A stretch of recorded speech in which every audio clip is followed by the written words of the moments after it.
Welcome back to the channel, guys, and welcome to all my new followers. In this week's episode, we're going to talk a little bit about shooting expired film.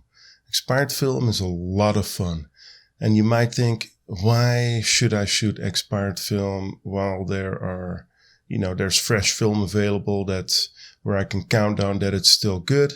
Just ask Saul Leiter, who bought it in bulk and then absolutely embraced all the flaws, if you will, the idiosyncrasies that come with shooting expired film.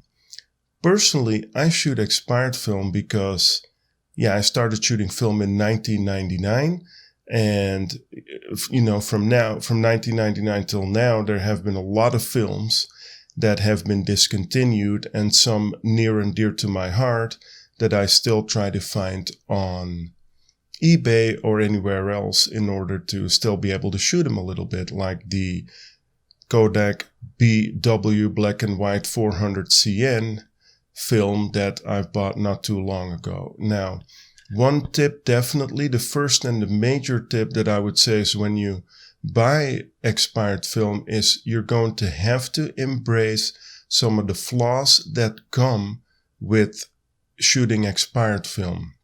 When a film expires, of course, the emulsion itself is organic.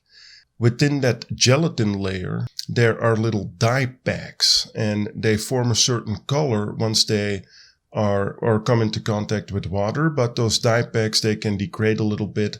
Henceforth, you can get some color shifts, and you're going to have to learn to embrace that. Now, I say that with caution because tip number 2 is, if you buy film that's expired, try to buy, 4 or 5 rolls of the same thing, because then you can shoot a test roll, see how it behaves, and from there you can shoot the other rolls as you want to.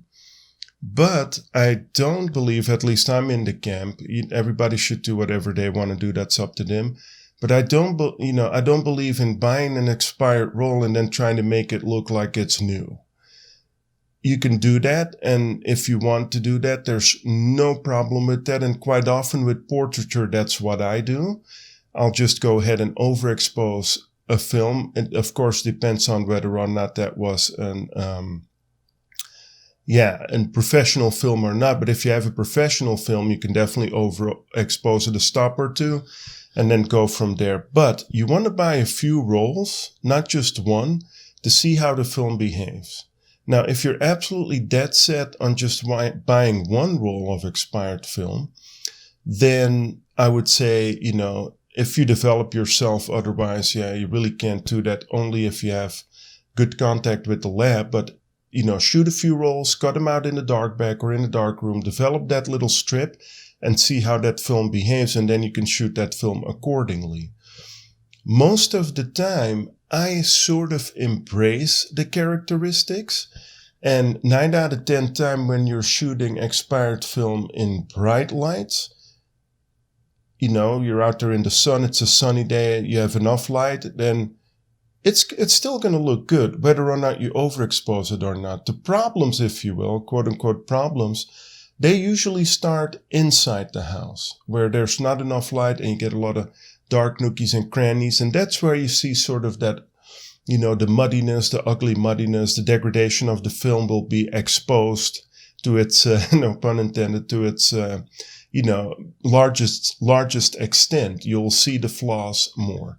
So if you're shooting your film on a, beautiful sunny day, you usually don't have much to worry about. Now, slide film, that's a thing on its own.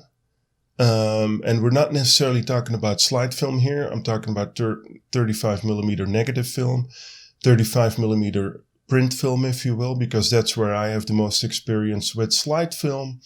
That's a story on its own because of the, the sort of lack of latitude. There's lesser latitude, lesser dynamic range, so you can't just blindly overexpose 2 stops. But anyway, color negative film, because black and white film seems to hold up much, much better over the years, even decades I've seen, to where you don't even have to overexpose it and it's still good. But color negative film, if you're buying it on eBay or Amazon or wherever you're buying it, the first question that I ask that seller is, how did you store it? And if he comes back, and most of them are going to be honest, if he says like, oh, it's been in my freezer, man, ever since I bought it, and I started shooting digital, I never really needed them anymore, and now that the price of film has gone up, blah, blah, blah, blah, blah, blah, blah. So if the seller says frozen, then I'm absolutely ready to buy that film, because when you store a film frozen, it's definitely going to degrade to a much, much lesser extent. You're not going to completely stop the process of degradation when you froze a film, because that's still going to continue. But what will happen is you're going to massively slow down that process. And so that's why the first thing that I'm asking any potential seller is, hey, how was the film stored? I never say, hey, did you put the film in the freezer? Because now we're kind of feeding them information. I just like, hey, how did you store the film? Some will say like, oh, it's been in a closet, blah, blah, blah, this and that. And then I'm more hesitant. Unless it's a film that I really, really want to shoot, like the Fuji Pro 160S. That's still a film that I scour eBay for, or the internet, if you will. But mostly if it's stored frozen, I'm willing to buy it. And then I'm definitely willing to accept some of those idiosyncrasies that present itself as a result of the film being expired. Film is an organic product, at least a layer of emulsion. That is an organic product that's just going to degrade.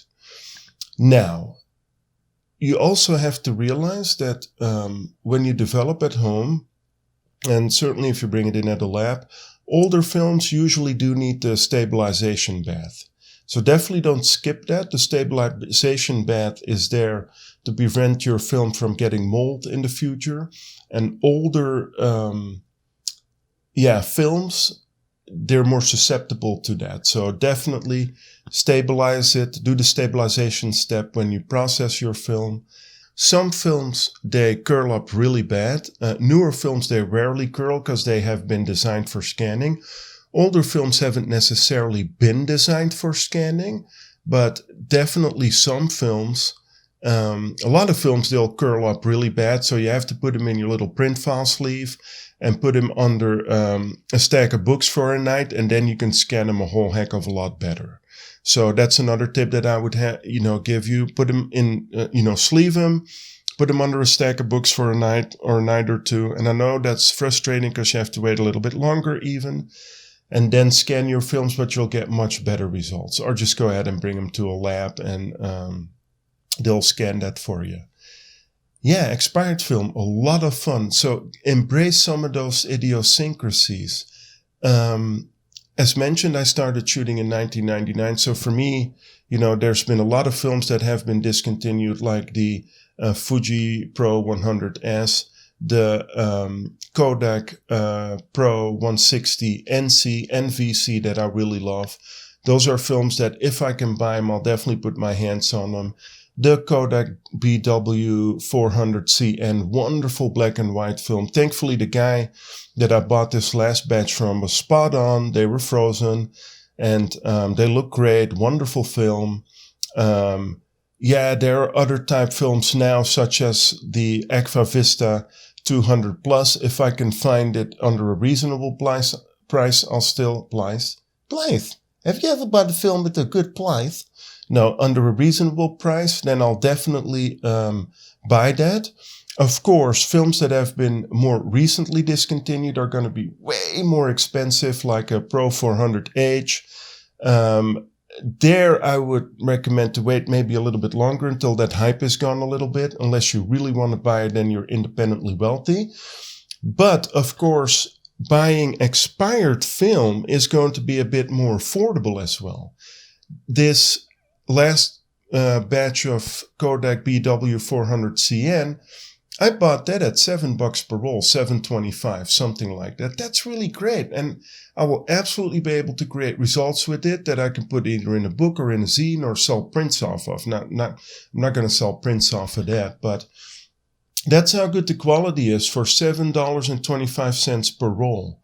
And especially in light of all the price hikes with Kodak, I feel that Kodak has to do more, which is a different discussion.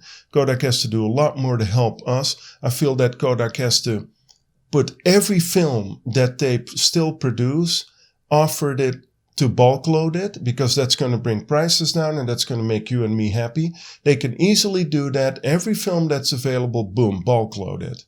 Or give us the option to bulk load it to cut some of those prices down to make it fun. There's other things that they can do, but that's a different discussion. But yeah, expired film, lots of fun. In essence, expired film isn't that much different from shooting regular film. And you just have to look at a couple of little things, find some good deals out there. It's a lot of fun shooting expired film. It's not necessarily the photo isn't worse because it's been shot on, expired film. If you're a professional shooter and you're doing weddings, I get it. You're not going to shoot expired film. Or your main income is selling prints, I get it. You might not want to shoot expired film. But it's still fun to experiment a little bit with that, because in photography, what's more fun than actually just experimenting with things? But yes, guys, embrace some of those flaws, if you will, some of those idiosyncrasies, some of those characteristics that set expired film apart, and you're going to have a lot of fun with it. Well, guys, I hope you learned something new and something valuable in this video. Love to know from you down in the comments whether or not you shoot expired film. What is your favorite expired film? Guys, I love you, and I'll see you next week.